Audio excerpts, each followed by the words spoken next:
So this is the concept of yoga therapy.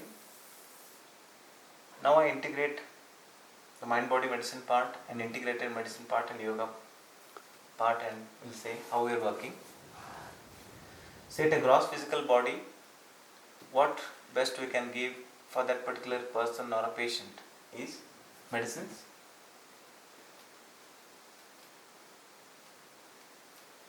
or surgery if required, diet modification you can give for gross physical body, exercise, kriyas you can give.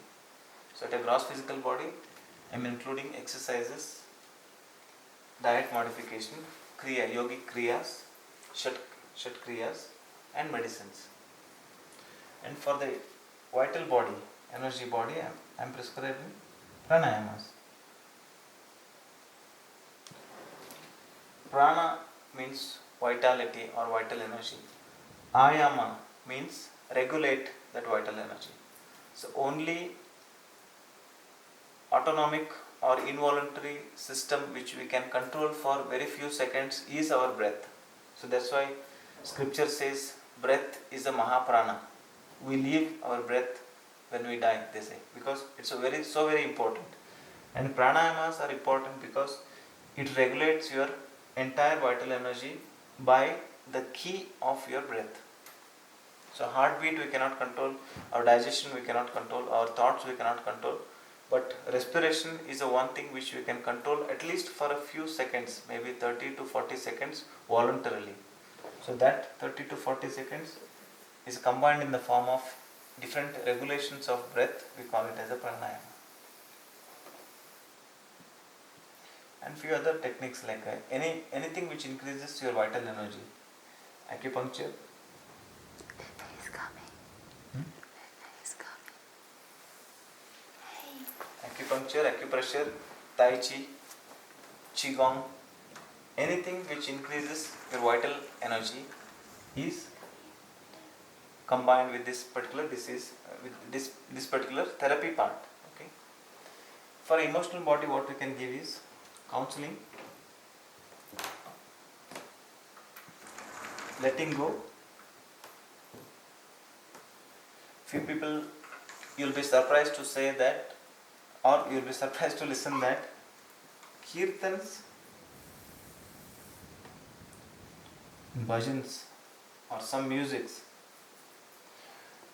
will connect you to a certain frequencies of sounds which either heal you or it will make your emotions come out. So usually we keep our emotions inside, hidden in our heart, which we don't let it out, which may in turn cause anxieties or depressions or some other forms of diseases. So counseling and letting go phenomena and few bhajans and kirtans are incorporated in such a way that it will help that particular person to work on himself at all the integrated levels, as we discussed. For intellectual body, let's say understanding of the disease,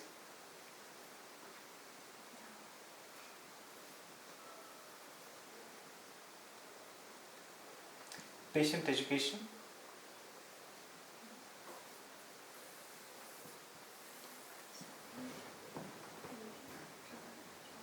and few other things are included.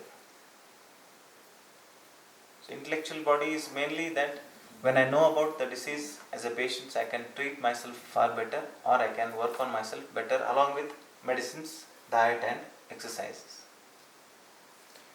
So bliss body, we are offering something to the patients. We better say, rather than patient, we say participant, the participant who is involved with his health care.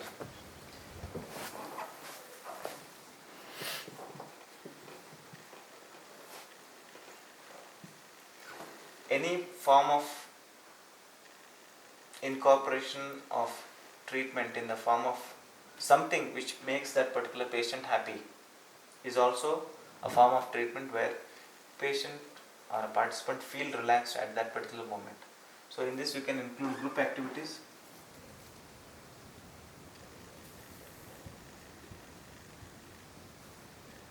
happy assembly,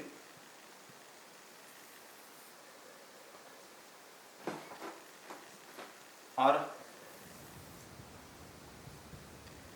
healthy interactions like laughter therapy and few other things. Why? Because as I already said, a person is a very complex in his mind, body and emotions, and he'll most of the time in a day-to-day modern day lifestyle the person will be reserved to himself and just his work.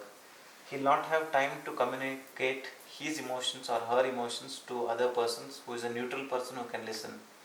So by giving a platform where the patient or the participant who is coming for his or her therapy will get interaction with other people who are suffering from similar diseases, he'll get to know about other person's insight about the disease and how he is managing, how he is regulating that particular disease with all the possible medicines, diet and exercises, and will get that insight, and he'll feel happy that okay, I'm meeting someone who is similar to me, and I feel confident that I can work on myself. So that confidence itself will increase the healing power from within. So this is a very small introduction of yoga as a form of therapy.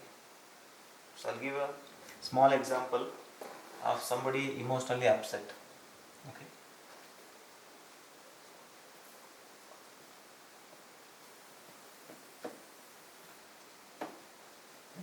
Say for example, somebody scolded you today. So how do you feel? I feel hurt, I feel disrespected, I feel demotivated, or I feel my self-esteem is being hurt. So it creates a series of reactions in your body. So your number of thoughts will increase. Your stress, because it's a stressor. Somebody who is scolding you is a stressor and he is inducing stress reaction in your body, and that stress in turn increases your stress hormones, which may simply cause you sleeplessness,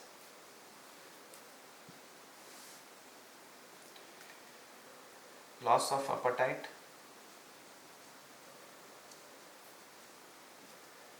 constipation on that day, headache, and uncomfortable feeling. So this chain of reaction is there already. And if it is a short lived, say for example 1 day, 2 days, 3 days, forget all the things, body will recover back to normal. If it goes for many days, the first system of your body affected is stomach, gastrointestinal system. So you may tend to have either vomiting, loose motions, or constipation, or acidity, hyperacidity symptoms, because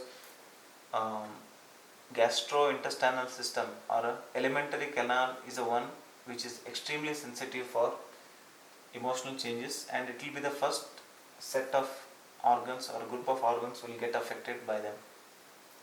So this is in general about that, and how we are going to treat this. I advise them a small let go phenomena, or forgive. I want to cut down the series of thoughts at some point. Either this point which is already happened, I cannot stop this. This incident which made you upset is already happened.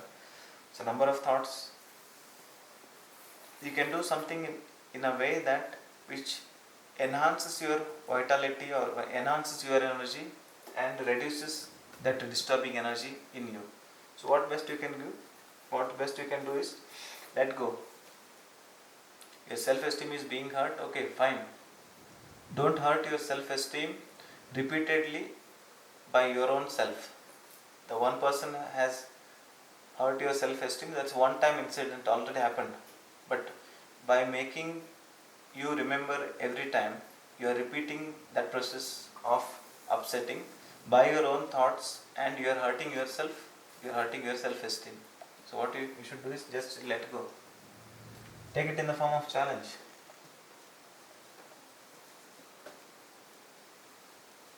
So I am modifying this worrying phenomena into a challenge wherein the challenge will become a positive stress. Worry will become negative stress, which will affect your body and mind. Positive stress, eustress, we call it as eustress. The worrying part is called as distress.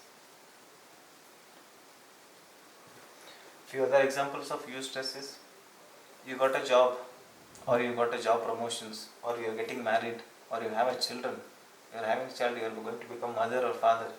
So that is again, it's a stress, but this stress is not going to affect your body and mind in any way. You are doing skydiving, so that's a eustress because people want to do that. You are into a roller coaster ride. It's a positive stress. People want those kind of stimulus or stresses for them to get active and stimulate themselves to work on themselves and move on in life. So you can convert this particular thought process either into eustress or a positive stress in the form of challenge, and take that form of challenge and achieve what you need to achieve with multifold capacity which you already have within yourself. Otherwise, distress can make you still more down. Okay, this is a very simple concept. You can pause.